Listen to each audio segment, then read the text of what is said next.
আসসালামু আলাইকুম। মনটা খারাপ হয়ে গেল।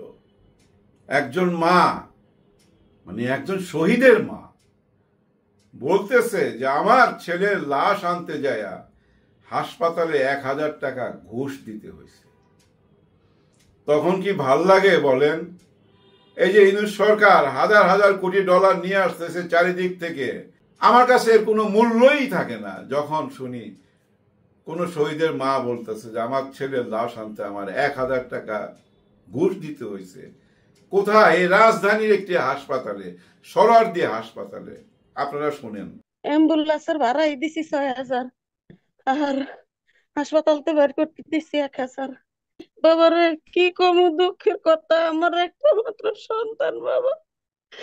আজকে 2 মাস পার হয়ে গেছে, কেউ একটু খোঁজ খবর নিতে আইলো না।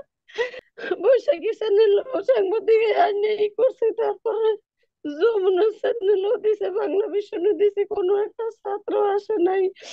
তারপরে হাসপাতালে তো অনেক কষ্ট করে লাশ আনছে, নাম ঠিকানা দিয়া 1,000 টাকাও দিছি হাসপাতালে। তারপরে 1,000 টাকা হাসপাতালে তো কেন আমার দিচ্ছেন হাসপাতালে? আচ্ছা, যাক, বলুন বলুন, আমি পরে বলছি। হ্যাঁ, বলুন। ডাক্তারের দেয় নাই, লাশ দিবে না। 1,000 টাকা ঘুষ না দিলে 1,000 টাকা দেওয়ার পরে লাশটা দিল। কোন তারপরে ডাক্তারের হসপিটালে আম্মা? সার্টিফিকেট দিল না। খালাম্মা কোন হসপিটালে? সৌরভী হাসপাতালে বাবা, আমার একটা মাত্র সন্তান। ও আল্লাহ, আমার বড় আশা ছিল। কি বুঝলেন? হ্যাঁ, আরে সার্জিস, কোথায় আপনি? কয়েকদিন দেখলাম সাদা পাঞ্জাবি লাগায়া, হাতের মধ্যে মোবাইল দুইটা, না একটা মোবাইল আর একটা বোধহয় ওই যে টাকা পয়সা রাখে যে মানি ব্যাগ, যেভাবে হাঁটতো এত দ্রুত, মনে হইতেছে যে এই 30 সেকেন্ড যদি লেট করে ফেলায় দেশের মহা ক্ষতি হয়ে যাবে। এগুলা খেয়াল করবেন না? সরারদি হাসপাতাল কি অনেক দূরে? প্রত্যেকটা হাসপাতাল থেকে এরকম কমপ্লেইন আছে। কি করতেছেন আপনারা? বর্তমান সরকারের কার্যকলাপ দৃশ্যমান না। আমাদের ইউনূস স্যার গেছেন জাতিসংঘে, উনি একটা টার্গেট নিয়ে তো গেছেন। ওনার টার্গেটটা কি এটা আপনারা ওনার ভাষণই বুঝা ফেলছেন। কিন্তু আপনারা কি করতেছেন? আপনারা তো এগুলা দেখবেন না। একজন শহীদের মা যখন আইসা এই জনগণের সামনে কাঁদতে থাকবে আর বলতে থাকবে যে আমার ছেলেকে আনতে যায় 1000 টাকা ঘুষ দিতে হয়েছে, এই ডাক্তারদের ইজ্জত থাকে? দেশের ইজ্জত থাকে? বা ইউনূস স্যারের কি ইজ্জত থাকে? বলেন, থাকে না। ভাবছেন যে এই বাংলা কথাগুলা বিদেশে কেউ বুঝবে না? খুব সহজে বুঝবে ভাই। জাতিসংঘে দেখেন না বাংলায় ভাষণ দিছে। কেন বাংলায় ভাষণ দিছেন? ইংরেজিতে দিতে পারতেন তো। বাংলায় দিছে শুধু এই আমাদের বাংলাদেশিদের বুঝাইবার জন্য, সরাসরি বুঝাইবার জন্য। ইংলিশের চেয়ে বাংলাটা ভাই আমার কাছে আরো কঠিন মনে হয়।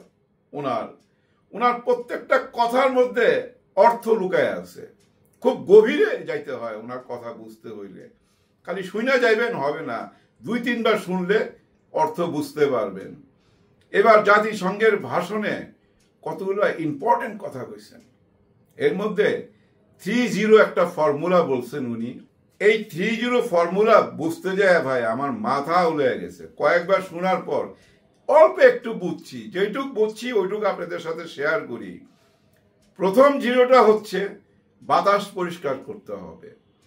কিডনি পেশেন্টের যেমন ডায়ালাসিস করে রক্ত পরিষ্কার করে না, এখানে একটা ফিস্টুলা করে, দেন এখানে একটা পাইপ লাগায় দেয়, আরেকটা পাইপ সাইডে লাগায় দেয়, পুরো রক্তটা বের হয়ে পরিষ্কার করে ধুয়ে পানিতে ধোয়, দিয়ে ওই রক্ত আবার শরীরে দিয়ে দেয়।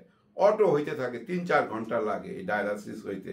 কিডনি পেশেন্ট যারা দেখছেন বা যাদের বাসায় ছিল তারা বুঝবেন। আমার ওয়াইফের ছিল, আমি ব্যাপারটা জানি। ঠিক তেমনি বাতাস থেকে দূষিত বায়ু যেটা আছে সেটা ক্লিয়ার করতে হবে, নইলে এই পৃথিবী ধ্বংস হয়ে যাবে। কথা কিন্তু 100% সত্যি। দেখবেন যেখানে কল কারখানা, ইটের ভাট্টা, বা ওই যে বড় বড় টাওয়ার আছে যেগুলো দিয়ে আমরা ওই যে টেলিফোনে কথা বলি, ওর আশেপাশে দেখবেন বড় বড় তাল গাছ, নারকেল গাছের নারকেল ধরে না, তাল ধরে না, ফসল নষ্ট হয়ে যায়।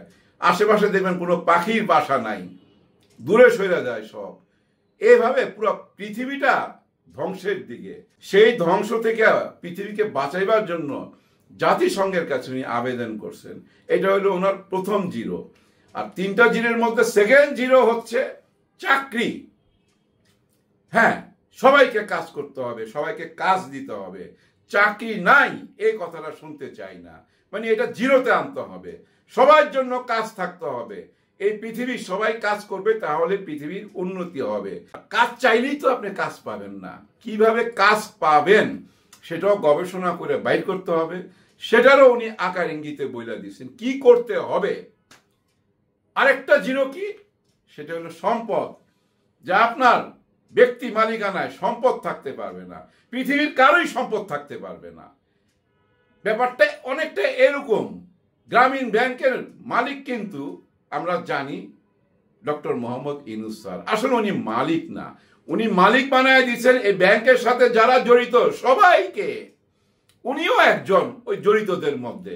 উনার যেটুক লাগে খরচ ওইটুক নেয়, বাকিটা সবার জন্য, যার জন্য সবাই হেসে খেলে কাজ করে গ্রামীণ ব্যাংকের এত উন্নতি করছে। পুরো পৃথিবীটা যদি এরকম হয়ে যেত তাহলে কাজের কি অভাব থাকতো বলেন? ধনী গরিব থাকতো? থাকতো না। এই হলো 3-0 ফর্মুলা ওনার। উনি আরো কিছু গুরুত্বপূর্ণ কথা বলছেন এবং সেটা আমেরিকার মাটিতে দাঁড়াই বলছেন। যেমন গাজার গণহত্যা নিয়ে উনি কথা বলছেন। আপনারা না বলেন ইসরায়েল আমেরিকার বন্ধু, উনি ইসরায়েলের বিরুদ্ধে কথা বলছেন এবং আন্তর্জাতিক আদালতে বিচার চাইছেন এই গাজার গণহত্যা নিয়ে। তাহলে কি আমেরিকার বিপক্ষে কথা বললো না? আপনারা যে অনেকে বলেন উনি আমেরিকার দালাল, কি কর না কর ওনারে চিনতে আপনারা ভুল করছেন। আরো একটা গুরুত্বপূর্ণ কথা বলছেন যেটা আমার ভাল লাগছে, আপনাদেরও ভাল লাগবে। এই যে গরিব দেশের টাকা বিদেশে পাচার হয়ে যায় আর ধনী দেশগুলো সেই টাকাটা লুকায়া রাখে এবং নিজেদের উন্নতির কাজে লাগায়, এটা তো একটা লজ্জাকর ব্যাপার। আমি যে টাকাটা নিয়ে দুবাইতে ঢুকে যাবো, দুবাই সরকার যদি আমাকে সেই সুযোগ না দেয় আমি দুবাইতে ঢুকতে পারুম? ওই যে ভূমিমন্ত্রী যায়া 360টা বাড়ি কিনছে, যদি সেই উন্নত দেশের সরকার, সেই সভ্য সরকার যদি সুযোগ না দিত, এই ভূমিমন্ত্রী পারত? ওই সভ্য সরকারের গোয়েন্দা বিভাগ জানে না যে এই লোকটা হঠাৎ করে আইসা 2-4-5 বছরে 360টা বাড়ি কিনা ফেলাইতেছে? কে এই লোক? উনি তো একজন মন্ত্রী। তাহলে কেন তারা এই প্রশ্রয় দিল? তাদের প্রশ্রয়ের কারণেই গরিব দেশগুলো আরো গরিব হচ্ছে, ধনী দেশগুলো আরো ধনী হচ্ছে। গরিব দেশের টাকা নিয়ে তারা তো আর ব্যাংকে ফালায় রাখে না, তাদের ব্যবসা বাণিজ্য কাজে লাগায় এবং চোর বাটপার লুটেরাদেরকে থাকার জন্য সুযোগ করে দেয়। যদি এই সুযোগ বন্ধ করে দিত তাহলে কোনো গরিব দেশের টাকা বিদেশে পাচার হইতো না। কেউ ক্রাইম করলে বুঝতে পারতো যে আমারে তো কোনো দেশ আশ্রয় দিবে না, আমি কই যামু, আমারে তো ধইরা ফাঁসিতে ঝুলাইবো। কেউ ক্রাইম করতো না। উন্নত দেশগুলো এই সুযোগটা দেয় বইলা এই গরিব দেশে ক্রাইম হয়। 19 লক্ষ কোটি পাচার হয়ে গেছে, আমরা টেরই পাই নাই। একবার ভাইবা দেখেন কারা জড়িত এই ক্রাইমের সাথে, তাদের নিয়েও কথা বলছেন ডক্টর মোহাম্মদ ইউনূস স্যার। আর মোহ হাততালি ছিল এখানে এই কথাগুলা শুই না। এই কথাগুলোর অর্থ কি 2 লাইনে বইলা শেষ কইরা দেই। উনি বিদেশি টাকা ফেরত আনবেন, বেগমপাড়া ভাঙ্গাচুর মার কইরা দিবেন, ওই 360টা বাড়ি উনি বাজেয়াপ্ত করবেন। ওই লোকের আরো বাড়ি আছে এই দুবাইতে, সেগুলো হাতের মুঠায় আনবেন। এবং এই যে আসামিগুলা ক্রাইম কইরা পালাইছে, খুন খারাপি কইরা পালাইছে, শোনা যাচ্ছে 1400-র উপর খুন হয়েছে, 30,000-এর মতো আহত, শত শত চোখ নাই। আর একটু আগে তো দেখলেন এক শহীদের মা কান্না কইরা বলতেছে যে আমার ছেলের লাশ আনতে আমাকে 1000 টাকা ঘুষ দেওয়া হয়েছে। তাহলে এই দেশটা অপরাধের একটা অভয়নগর হয়ে গেছিল। এটা একটা অপরাধের মহাসাগর। এই সাগর পার হওয়া খুব কঠিন। ইউনূস স্যার এত বড় সমস্যার এই মহাসাগর কিভাবে আমাদের নিয়ে পাড়ি দিবেন আপনি জানেন। আপনি বড় বড় দেশকে পরামর্শ দিয়ে থাকেন, অ্যাডভাইস করে থাকেন কিভাবে গরিবি দূর করা যায়, কিভাবে দেশে আইনের শাসন প্রতিষ্ঠা করা যায়।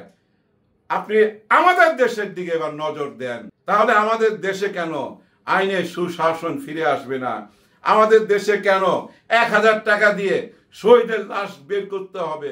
এবং কত মানুষের যে হাসপাতালের কত ভোগান্তি স্যার আপনি জানেন না, কারণ আপনারা তো চিকিৎসা করান বিদেশে, আপনারা টের পাবেন না এসব হাসপাতালে কি হয়।